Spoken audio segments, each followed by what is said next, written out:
Alright, complex numbers are not meant to be any more difficult than any other number. When we talk about complex numbers, what we mean is that they are made up of two parts. One part is a real number and one part is an imaginary number. So it has the I in it. Remember, imaginary numbers are not some fictional character in a book in a far-off land, alright? They're not your imaginary friend from when you were younger, but it represents the square root of -1, which is not a number that we can plot on our real number line based off of how we define the function of a square root and how we deal with negative numbers. So we are going to work on adding, subtracting, multiplying, and dividing complex numbers today. To start, we are going to go over that imaginary unit I, alright? If it helps you to think of a little unicorn, right, those imaginary things, fine. But realistically, imaginary numbers are very real things that we work with in mathematics. So when you look at our whole number system, we start with the natural numbers, okay?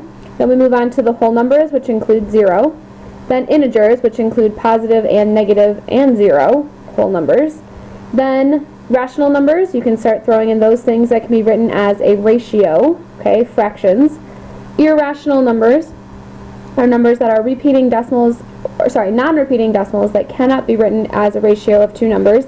Also things like pi and e fall into here.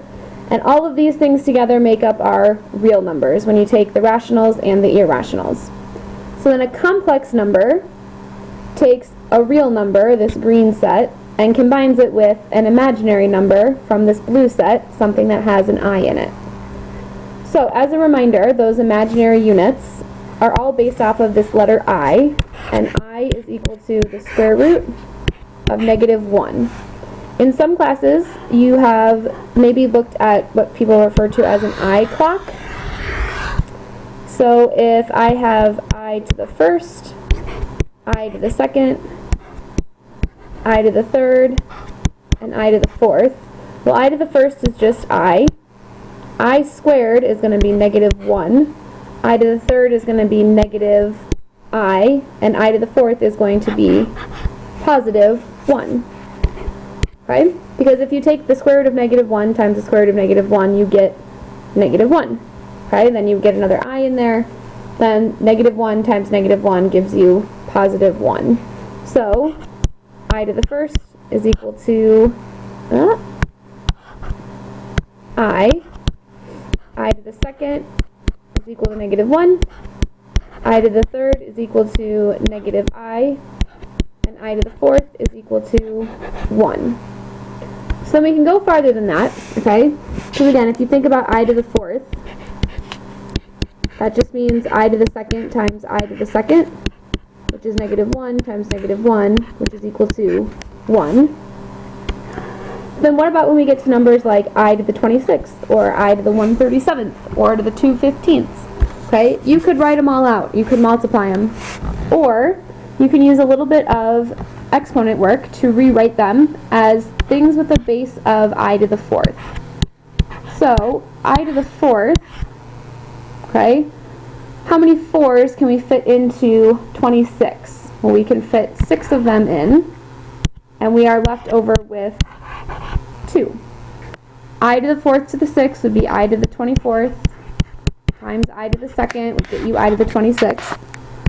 But our benefit in writing it this way is we know that I to the fourth is just 1, and 1 to the 6th power is just 1, and I squared is -1, which means I to the 26th is actually equal to -1. Okay? I to the 137th, 137, how many times does 4 go into 137 evenly? You can use a calculator if you need to, but I will tell you get 34, and you have a remainder of 1. So 1. So I to the fourth is 1 to the 34th is still 1. I to the first is just I, so we get I. How many times does 4 go into 215 evenly? Hopefully you came up with 53. And you're going to have 3 I's left over. Well, I to the fourth is 1 to the 53rd is still just 1. I to the third will be I to the third. You also might run into situations such as I to the 28th. Well, how many times does 4 go into 28? It's going to go in 7 times with nothing left over.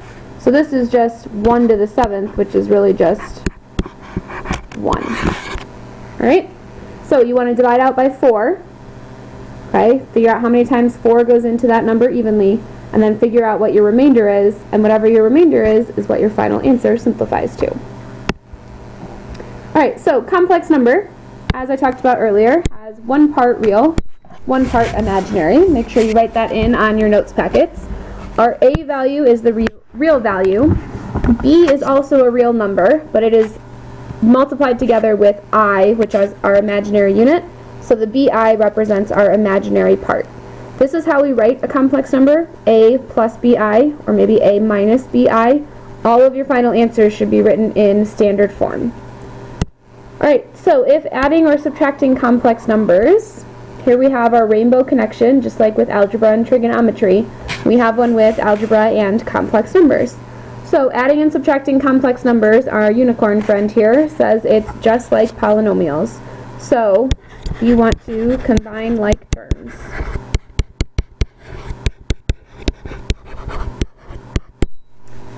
Okay? And if multiplying, you're going to distribute first, then combine like terms. Okay, just like we started the unit with our polynomials. So, simplify and write in standard form. 3 minus 2i, that's one complex number, minus another complex number. Well, we need to combine like terms. So make sure that this negative sign, okay, gets applied to both. So this is going to be 3 minus 2i minus 2 minus 5i. Collect the real parts. 3 and negative 2 gives me a positive 1. Collect your imaginary parts. Negative 2i minus 5i makes negative 7i. So your final answer, 1 minus 7i, written in standard form. Alright, this next one we're going to multiply. So distribute first. You can also think about it as foiling. So 1 times 2 is 2. 1 times 4i is 4i. Negative 3i times 2 is negative 6i. Negative 3i times 4i is going to be negative 12i squared. Well, I squared is really just the same thing as negative 1. So right now we're at 2 plus 4i minus 6i minus 12 times negative 1. Go ahead and start combining your like terms. 2 minus 2i plus 12, which is going to end up being 14 minus 2i. Alright, and that's in standard form, real, then imaginary. This next one, okay, we've got our squaring on these, but remember that means we need to FOIL. So we're going to have 1 minus 2i times 1 minus 2i, this minus sign, and then we'll have 1 plus 2i times 1 plus 2i. Foiling, I'm going to get 1 minus 2i minus 2i plus 4i squared. Okay, that comes from this first set. Minus, this will be 1 plus 2i plus 2i plus 4i squared. Thinking about simplifying these I squareds, we know that those just mean negative 1. So we've got 1 minus 2i minus 2i minus 4.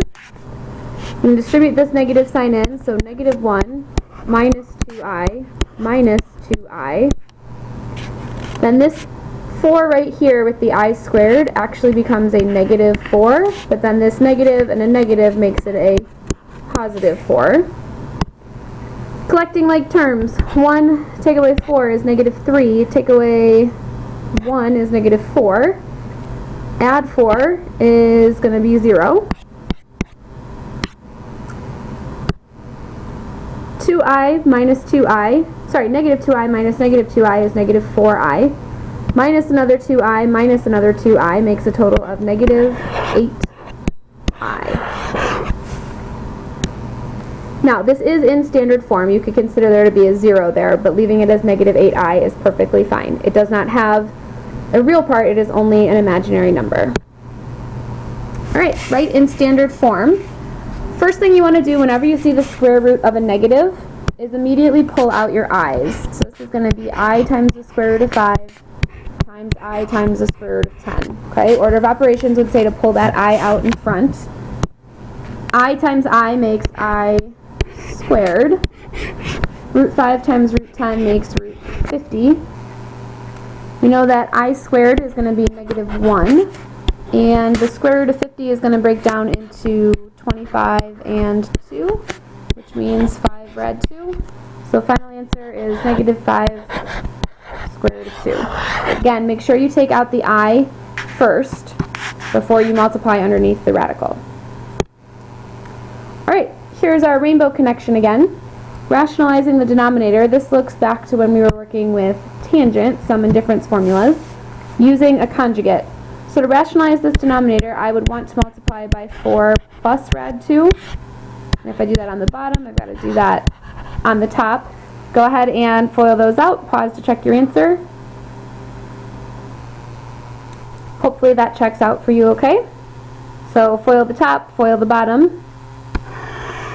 Similarly, when you are working with i's, you want to multiply by the conjugate of the denominator so that you no longer are dividing by an I. This is starting to, there we go. If I do that on the bottom, I've got to do that on the top, 1 plus 2i. And I'm going to go ahead and FOIL. This is a good time for you to practice your multiplication, so you go ahead and FOIL out and then check your answer against mine. Alright, changing these I squareds into negative 1s will make this a positive 14 and a positive 4. 2i negative 2i drops out. 6 plus 14 is 20. 12i minus 7i is 5i all over 5. To write this in standard form, we want to take the real part, 20 divided by 5, which is 4, and add it to the imaginary part, 5i over 5, which is just I. So again, at the end, group your real parts together and your imaginary parts. If this had been, let's say, a 3 down here, you would write it as 20 over 3 plus 5 over 3 times I. Okay, you do always want to split that up into the real part and the imaginary part. Alright, this one, before we apply our subtraction, we're going to think about this as 2 separate quotient problems. Okay, so on this side we're going to work to get the I out of the denominator, and on this side we're going to work to get the I out of the denominator. Then we'll have 2 complex numbers at the end that we will subtract with that red subtraction sign in the middle. So on this side, I'm going to multiply, we're going to use negative I and negative I. You could just multiply by I, but that's okay. On this side, we're going to multiply by 4 plus I and 4 plus I. So go ahead and do some FOILing work, and let's check our answers in just a second. Okay, the next thing you're going to want to do is make all of your I squareds into negative 1s and start to clean up your answers just a little bit. So go ahead and try doing that. Okay, I'm just being careful with parentheses here so that this negative sign will distribute where it needs to. But all of these negative I squareds become positive 1s. So then, still simplifying. The next thing that you're going to want to do is group together the real part and the imaginary parts so that we can add them all together. So go ahead and take a second, see if you can come up with a final answer written in standard form. The other way, if you wanted to, would be to find a common denominator from when you first started and go from there. But I like to think about it as 2 separate problems and then just subtract your answers from one another. Alright, just a few reminders. For these type of problems, if you get I to some really big number, okay, you want to think about how many times does I to the 4th go into that with what's left over, okay? And the standard form is A plus BI, and you'll be good to go.